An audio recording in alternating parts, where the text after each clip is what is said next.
We're at a really unserious moment in our politics. Partisan voices are toxifying not only the way we approach issues across party lines, but also the way we view our fellow Americans.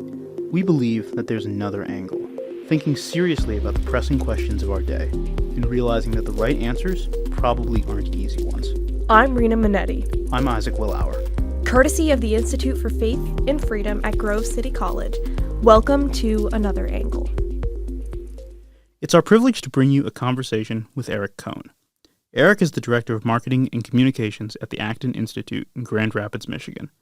He's also the producer of the award-winning documentary, The Hong Konger, about journalist Jimmy Lai and the pro-democracy movement in Hong Kong.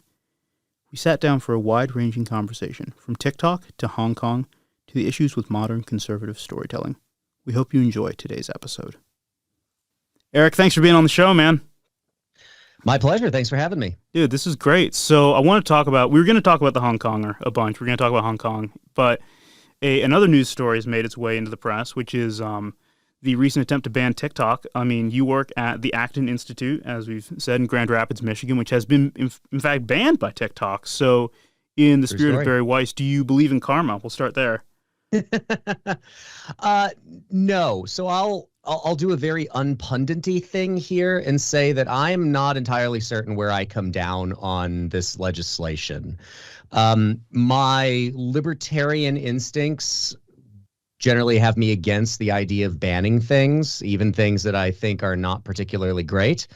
However, I think there are real national security concerns with regard to TikTok, with its ownership by ByteDance, and with the control that the Chinese Communist Party is able to exert over a company like ByteDance. So people should be aware, if they have the TikTok app on their phone, they are sending an enormous amount of data back to China for them to compute. This doesn't just include the kind of basic information that you would expect to be collected by having Facebook or Instagram or any of another host of apps that, again, everybody should enter with the understanding that if it's a product that you're not paying for, you're not the customer, you're the product itself. Your data is being sold, you're being advertised and marketed to. It's the kind of thing that is very creepy to a lot of people, but that makes me all giddy inside because I'm a marketer and that's what I do for a living. And it does help in terms of showing you advertisements that are more geared towards what your actual interests are, as opposed to the experience you have driving down the highway and just seeing random billboards for things that mostly have nothing to do with you. However, sending all of that information back to the Chinese Communist Party is something that should concern us. There's a reason that federal government employees cannot have the app on their phone. There's a reason a lot of state government employees aren't allowed to have the app on their phone.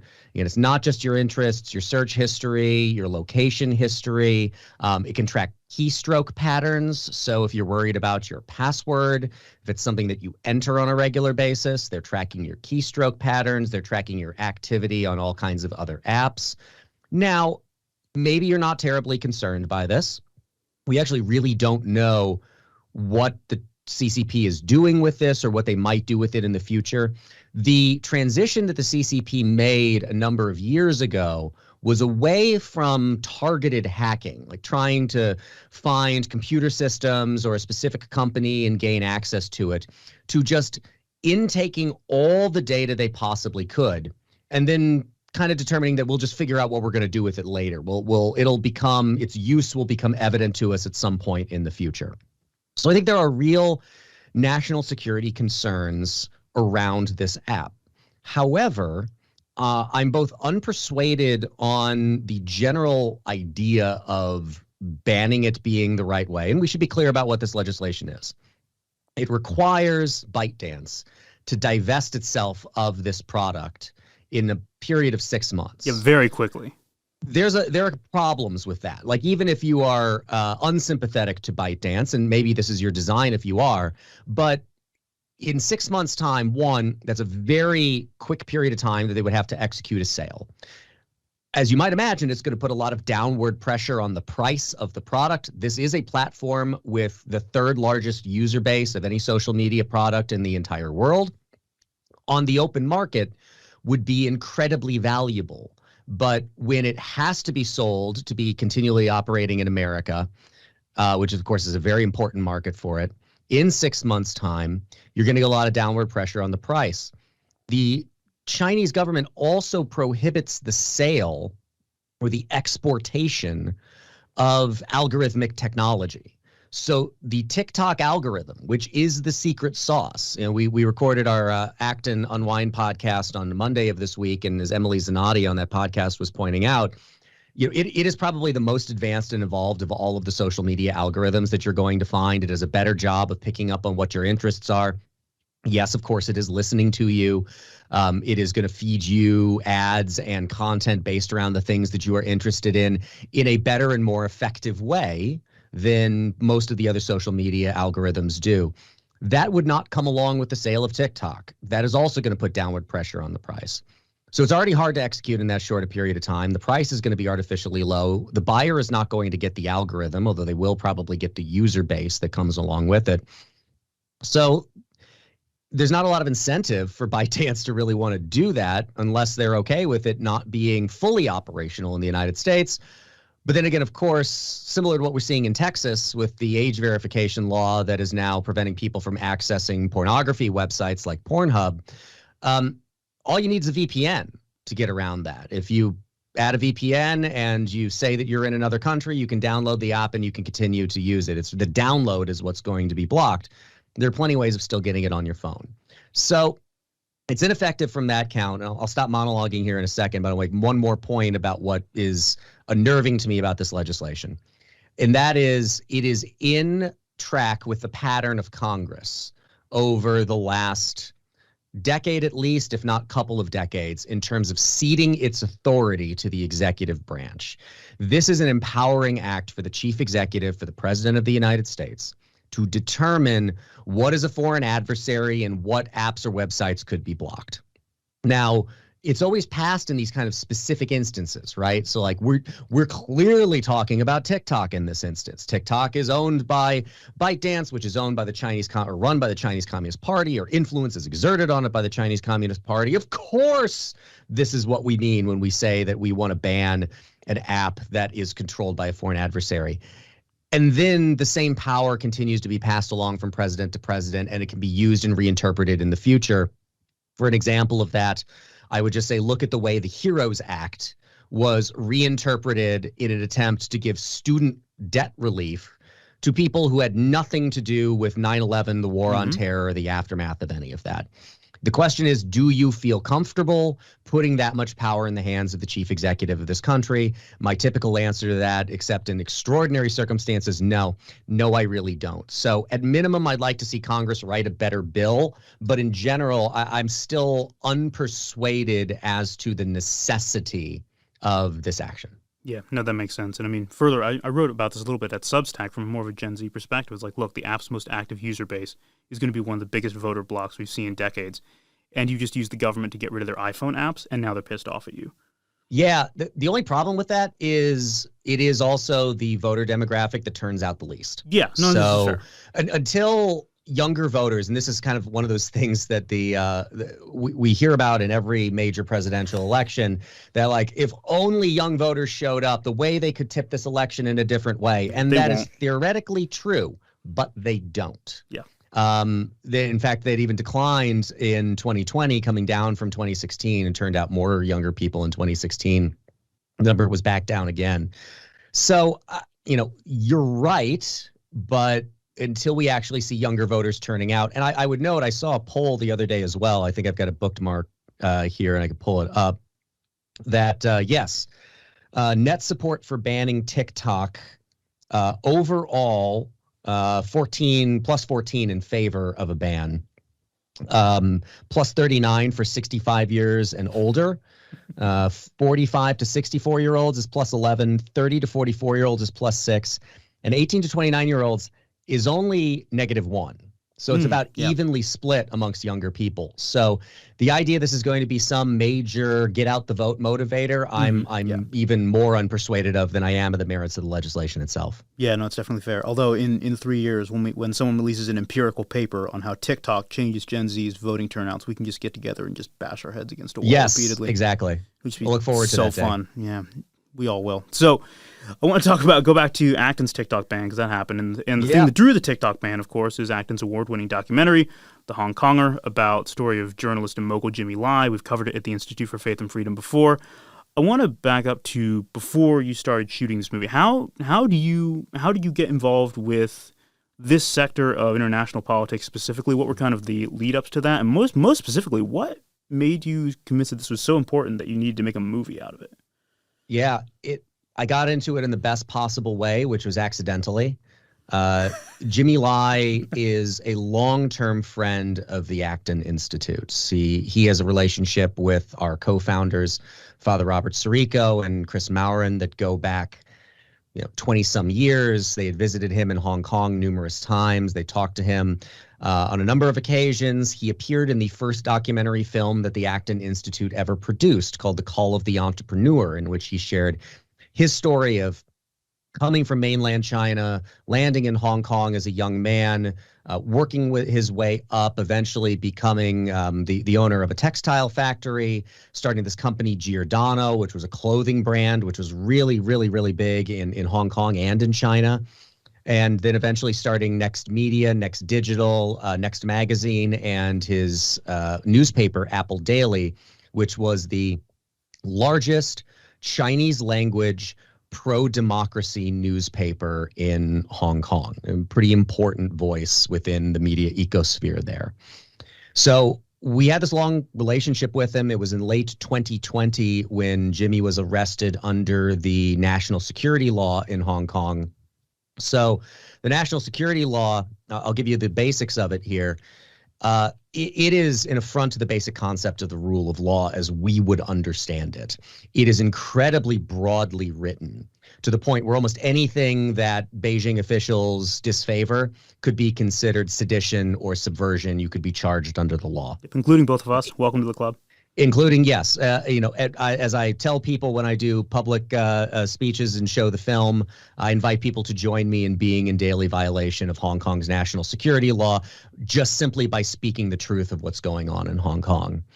It applies retroactively, so things that you did before the law was enacted in 2020, you can be prosecuted for.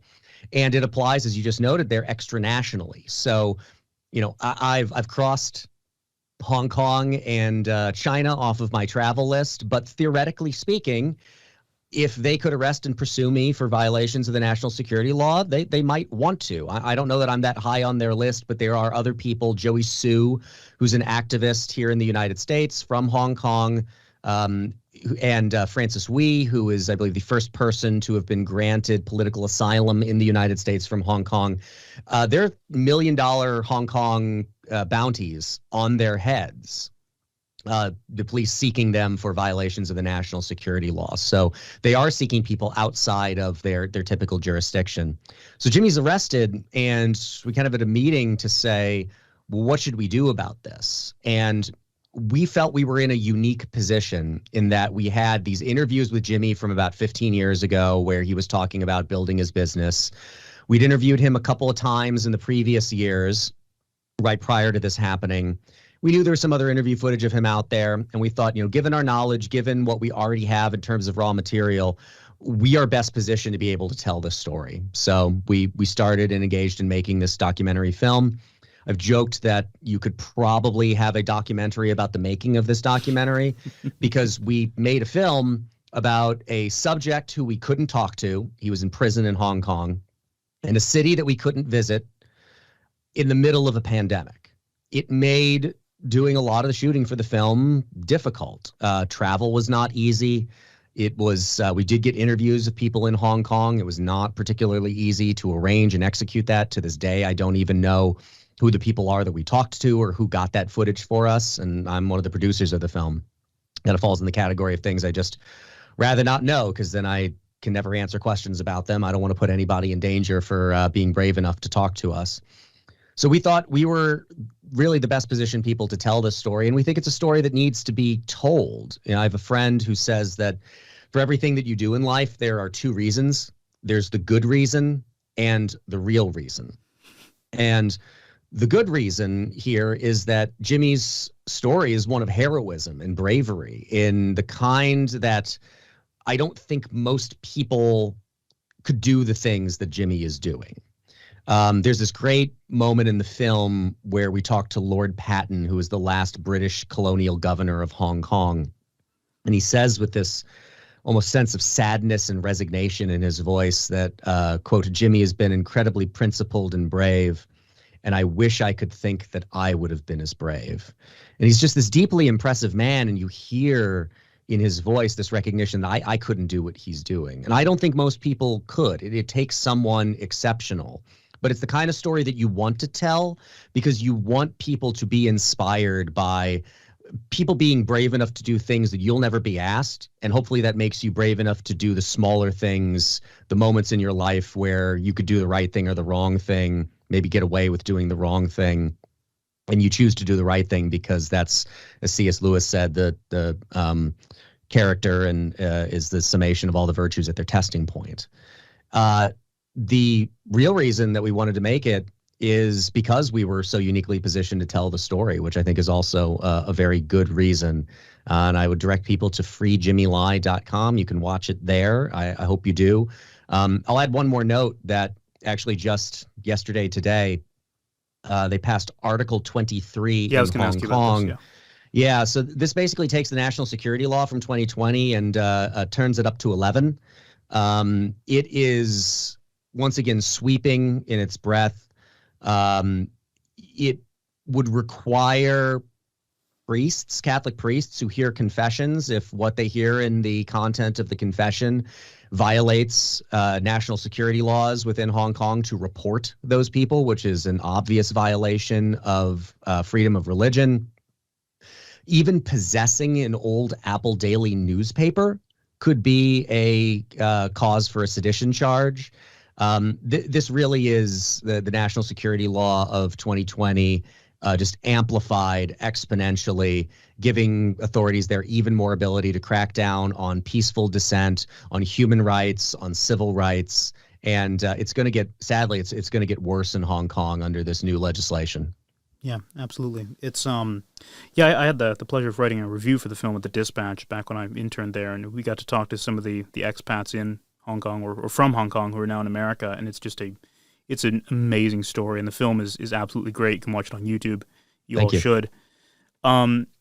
I have a question about the film, but in the interest of time, I want to pivot to kind of a broader philosophical thing. So the Hong Konger is at its heart. It's a struggle. It's a story about the struggle of freedom and repression. It's a freedom-minded narrative. It's compelling, but it's compelling because of what it reveals about the human condition as opposed to like the talking points it exists to serve. At a broader level, why is it so hard for political people to make stories like that? You know, it's the kind of thing that I think is a bit of an overdetermined phenomenon. This is similar to the questions that we hear about people who teach in primary and secondary schools in this country, and even in higher education, particularly in higher education in fields like sociology. Like, why are there no conservatives in the sociology department? And yes, hiring decisions have a part to do with that, but it's also because not a lot of people who are conservative decide to major in sociology. Not a lot of them decide to go into primary and secondary education. They pursue different fields and different interests. And I think we do better encouraging people who share similar belief systems to us to go into a lot of those fields. I think there aren't a lot of people who have talent, and two, an interest using music major guys in the arts. Yeah, I don't count higher than 4. I'm just a drummer. To go into the creative arts, to train in the creative arts, to learn to understand story structure and storytelling, and what makes a good story, what makes for good character development. We really see mostly ham-fisted attempts at this. I don't know, you guys are probably too young to remember this, but there was a film, I think about a decade, 12 years ago, something like that, called An American Carol, which was made by at least some of the people who were involved in the classic comedy film Airplane. It starred Chris Farley's brother, and a whole bunch of other identifiable conservative actors, people like Jon Voight, Robert Davi. And basically the idea is Chris Farley's brother plays Michael Moore, and he is visited by the ghosts of America past, present, and future, just like in Dickens' A Christmas Carol, and is persuaded to come around to love America. And the problem with it is, as you might be able to tell, it's terrible. It takes a message. Well, one, it's poorly made, but it takes a message and it beats you over the head with it like it's a sledgehammer.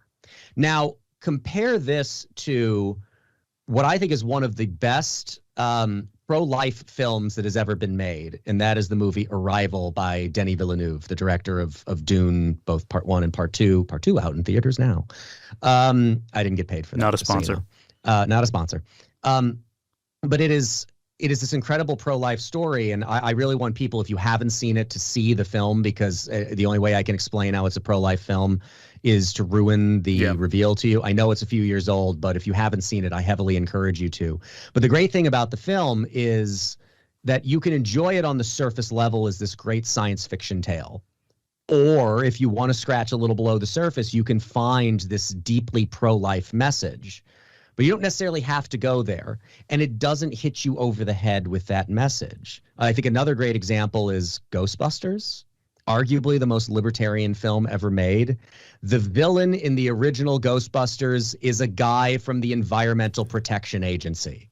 Like, can you get more libertarian? It's a bunch of entrepreneurs who start a small business and save the world while defying a government agency in the process. And casting out demons, too. Right. It is a great film, but it is just similar to Groundhog Day, which is one of the most deeply philosophical films ever made, but it's funny first.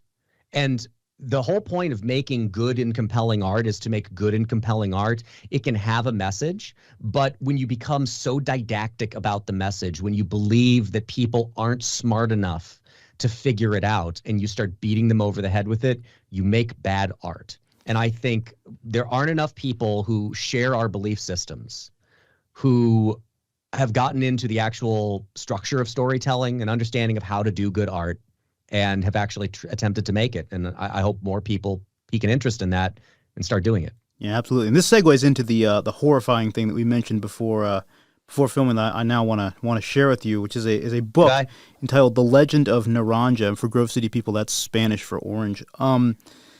This is a book written by Congresswoman Ana Paulina Luna, and this is the tagline. I'm not bringing this up for any real point except to illustrate your point about bad art further. All the fruit in Fruitland are excited for the big race that will determine their next leader. Naranja is the crowd favorite, but Senor Banana, I wonder who that's analogous to, has some tricks up his peel.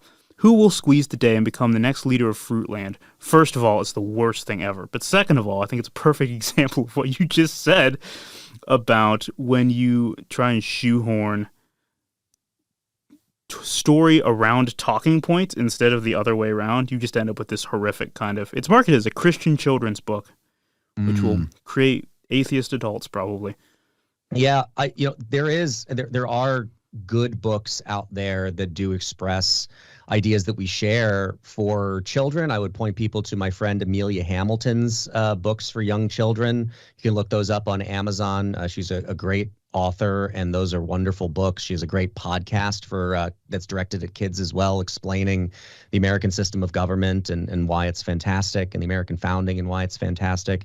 Even the Tuttle Twins series do a very good job of doing that kind of storytelling. But yeah, you get a lot of cringe stuff like that. And like it should be said too, there's a lot of bad art out there as well that advance far left viewpoints. There's no disputing that.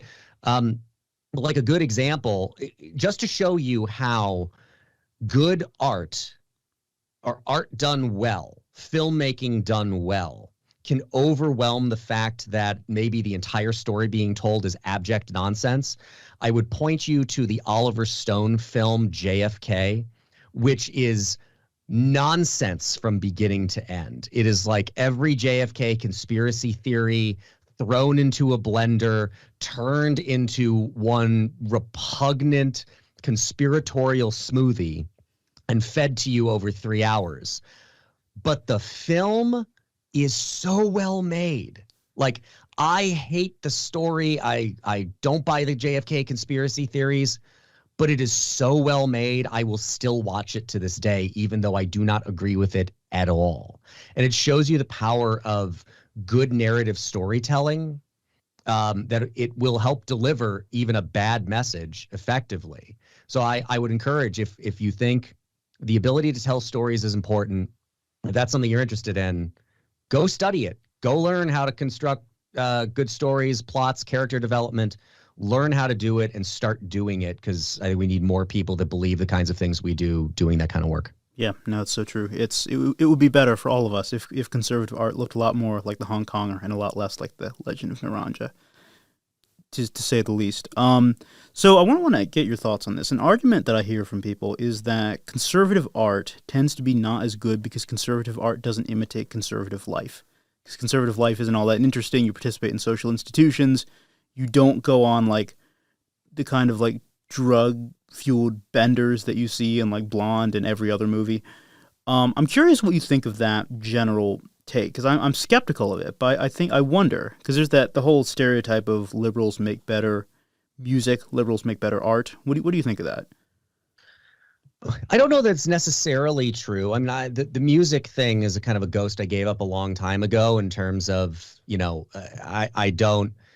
I listen to a lot of music that has political messages that I don't agree with. And I've just kind of accepted this dude that. Posts Jimmy Eat World like all the time. Yes, but not even like Radiohead is an even bigger example of that. I think there are things that you can find. So OK Computer is basically an updating of Pink Floyd's Dark Side of the Moon for a different generation. It's about, the alienation that comes with young adulthood into growing into adult life, which is a phenomenon that's, a part of the human experience, not the conservative experience or the liberal experience. So I think there are universal themes often that you can access, even if some of the specific political messages may not be to your liking. I'm trying to think of, an example like, Ghostbusters is not about conservative life necessarily, but it is family friendly. I don't think you have to show depictions necessarily of like living in a conservative way in order to impart those kinds of messages. I mean, I was just reminded of this film this morning when I heard somebody talking about it again, but Terrence Malick's The Tree of Life is an incredibly powerful film about family that does have some awfulness and conflict involved in it, but that's has a very life-affirming message about it. Arrival, as I mentioned, has a pro-life message about it. Quiet Place. So, yes, family, the things that families will do, parents will do to protect their children. Yes, you have to have some stakes. You have to have a villain. So if you're just going to try to tell a story of how wonderful it is to live a benign life in suburbia, it's not going to be a particularly interesting film. You don't have to create like the photo negative version of something like American Beauty, which is this now I think almost forgotten, and not just because it starred Kevin Spacey, but film from about 20 years ago that basically is just about how awful and boring and terrible life is in suburbia. And so he throws it all away in favor of self-actualization. Oh, nice. Or another It's film like an Edward that is, Scissorhands kind of deal. Lovely. I was going to say another film that I think of in a similar light that everybody is forced to watch, I feel, in high school. Maybe that's not true anymore. It's been a while since I was in high school. But Dead Poets Society is a terrible movie. Is all about like, go with your feelings, go with your gut, do what makes you happy in the moment, seize the day, carpe diem, right, is the big anthem from that. It is a terrible message embedded into that movie, but it is, again, largely celebrated. You don't have to make the photo negative version of that, but you can tell stories that do illustrate that things like bourgeois values are good and important, that being honest and telling the truth and acting in an honorable way are a good way to operate one's life. You can do that by telling either a positive story of somebody living in that way, or telling a story of somebody who doesn't and the consequences that befall them, and having a redemption arc in it. There's a lot of ways you can go about it, but I don't think that it's necessarily true. I agree with you. I'm skeptical, if not utterly unpersuaded, that it's the characterization you presented at the outset of this question is necessarily a true one. Yeah, that makes sense. So I want to go very quickly, since you mentioned that, back to kind of a broader, kind of an awkward question about the Hong Konger, but one I've had on my mind for basically since I saw the film in D.C. a couple years ago, which is, I mean, Jimmy Lai is still in prison, right? He's the likelihood of him getting out is very, very low, borderline non-existent. How does a film like The Hong Konger help with that? It helps people to know who he is. You know, I'll be honest with you, when I started here at the Acton Institute in January of 2020, I'd never heard the name Jimmy Lai, or if I had heard it, it had just gone completely over my head. It bypassed me entirely. It is in becoming familiar with characters like this and people's stories that we begin to understand them, their circumstances, what's happening in the world. In the case of a documentary like this, that's, you know, it's about Jimmy, but Jimmy is a personification of what's been happening in the city of Hong Kong, and to the people of Hong Kong in general. You know, he's the most famous example of people persecuted under the national security law, but he's far from the only one. So it's one of the reasons why we thought it was an important story to tell, because we want more people to be aware of it.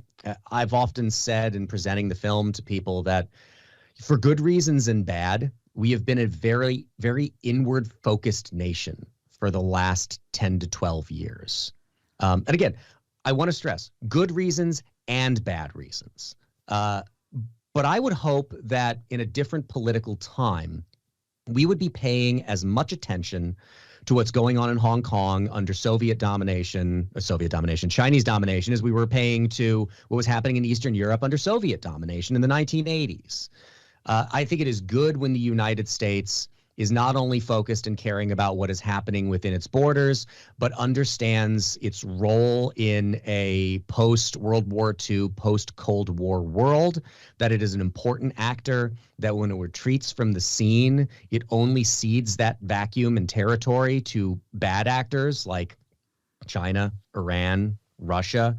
That's not a world that I would like to see. I hope it's not a world that a lot of other people would like to see as well.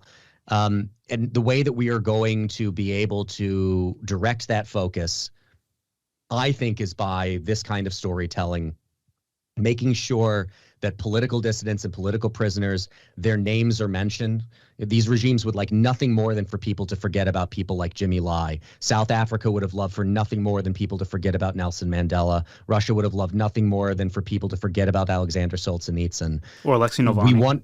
Navalny is another actually perfect example of this, of somebody, again, persecuted for very similar things to what's happening with Jimmy Lai, and killed by the state in Russia. He would not have died if not for being imprisoned in the way that he was. You know, men like that just don't drop dead of heart attacks very often at his age. So sudden death syndrome, Eric. Sudden death syndrome, yes, definitely a thing that happens, especially in Russia. And he killed himself with an arrow at 30 yards. Yeah, it's remarkable, the things that people will do in places like gulags. So these are important stories to be told, because we need to keep these people at the front of our minds. You know, people who are risking, again, things, their life, their freedom, their liberty, their well-being in ways that will probably never be asked of us. And for that reason, I think they deserve not only our appreciation, our respect, but our attention, and the small things that we can do to draw more attention to their stories and what's happening to the other people that they help to personify. It's very true. All right. You can watch the whole film at thehongkongermovie.com. This is Eric Cohn from the Acton Institute. Thank you so much for being on the show, man. I appreciate it. Thanks for having me. It was fun. All right. Awesome. Thanks for listening to Another Angle. Be sure to check us out on Spotify and leave us a 5-star rating, or listen to full episodes uploaded on YouTube. For more information on the Institute for Faith and Freedom, visit us on Facebook, Instagram, or online at faithandfreedom.com.